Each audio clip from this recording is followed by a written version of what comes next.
اللهم استر عيوبنا يا رب العالمين، وجعلنا لك شاكرين لك ذاكرين.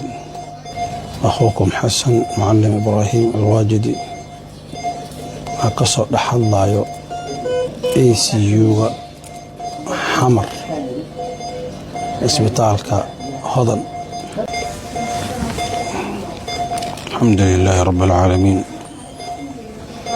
وبه نستعين على أمور الدنيا والدين، وعلى آله وصحبه أجمعين.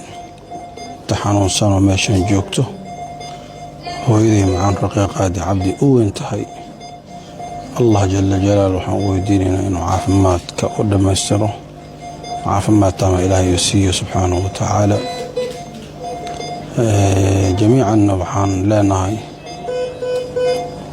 إنا لله وإنا إليه راجعون. اللهم أجرنا في مصيبتنا هذه وخلفنا خيرا منها. الحمد لله الذي عافانا بما ابتلاهم وفضلنا على كثير ممن خلقهم تفضيلا. ولا ليال قفك مركو عافمات وقوام الدريمايو حالها ميشان يالو إلهي تبارك وتعالى أنباء قرنك جل جلاله. سرير عدعد مروين عدعد ضد مركسن qaar wacigoodu maqan yahay, dadkaan kala garanaynin, qaaran hadlaynin, qaar waxa weeyaan camali lagu sameeyey, qaar lugaa ka go'an, qaar hadda nafta ka baxday, qaar hadda nafta ka bixi rabto, qaar caafimaadkooda soo dhow yahay.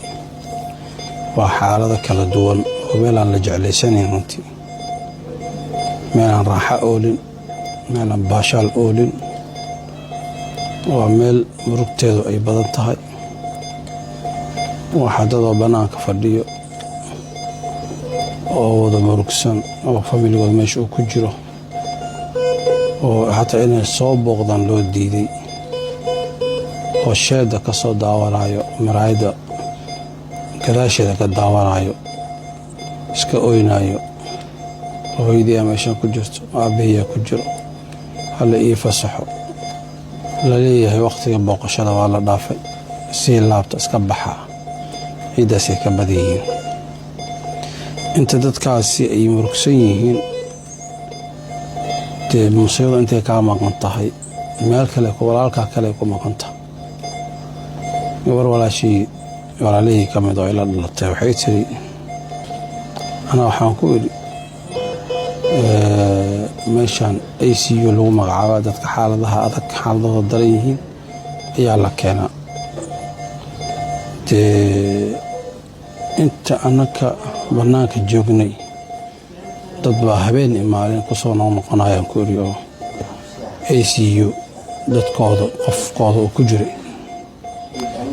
markaas waxay tiri, anigu ilaaha ila og magaca ACU xataa weligii ma maqlinay tiri. inaan arka iska dhaafe hadda ii horeysay tiri ACU aan maqlaba inay jirtaba. maama ayaan dhaweed aan la hadlay anoo jooga Dawxa isbitaalka weyn, baan su'aala weydiiyey. waxaan ku idhi, maamada dhowr maalin aan ku arkayda soo gelis. su'aalaan weydiiyey, waxaan ku idhi, hooyo meeqa maalmood baa laga xanuunsan yahan ku idhi. markaasay igu tiri 17 sano ayay ninkayga ACU ku jira, ilmaha aabbahood, oo waa ilaahay beriyey aan u keenaa mishaariyo. isbitaalka Dawxa qaybta Rameela lagu magacaabo qalbiga ayuu ku jira 17 sano. طبعا waa waqti aad u fog. marka walaalayaal, xanuuno fara badan aa jiro. ACU farxad ma taalo. ilaahay waxaan idin weydiinaa subxaanahu wa tacaala, anigoona weydiisana jalla jalaaluhu inuu naga wada koriyo, anaka dhanba ehelkiina ilaahay inuu ka koriyo. qof aanaka garanayn xataa inuusan إلهي سبحانه وتعالى وقدر إنه صاقله تاس إلهي ويديسنا جل جلاله